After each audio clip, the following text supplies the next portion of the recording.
Did you know normal folk are really prone to imposter syndrome? Why, you ask? So there's this really fun state to be in I call Goblin mode. Goblin mode is essentially the hyperfocus I don't want to be having. Do you know about hyperfocus? I don't think neurotypicals have any frame of reference for what this feels like. People with neurotypical spectrum disorder can just zone in and zone out when they feel like it. When normal folks focus, or more specifically hyperfocus, we can't really deliberately turn it on. We can't deliberately turn it off. And we have no control over what it aims at. And Goblin mode is when that laser focus on something I wish it didn't. I don't have time for this obsession. I don't have the money for this obsession. I am going to get fired from my job if I don't stop with this obsession. And we can't really control it. Like, kind of, but not really. So what does this have to do with imposter syndrome? I have accomplished some amazing things in Goblin mode. Things that make me seem superhuman. I have mastered skills in a matter of days. Skills that take most people months or years. That's like a good thing, right? It can be. If it's the weekend and I've got nothing better to do, it's a great thing. If I should be doing my job, or any other responsibility I have. I once walked nearly 1 million steps in 3 weeks for a walking challenge we had at work. Why? The goblins took over and used my body as a mech to do their bidding. My body was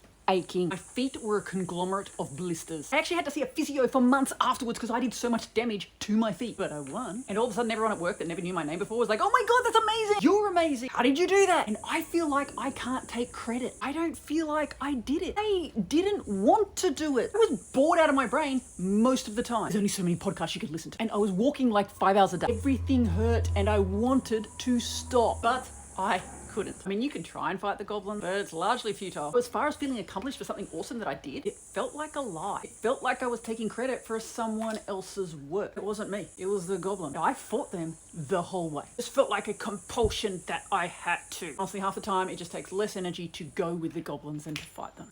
So yeah, Goblin mode can make you appear superhuman, can also leave you an empty shell of exhaustion. So when it hits, make sure you got a buffer of a few days to recover. Good luck with that.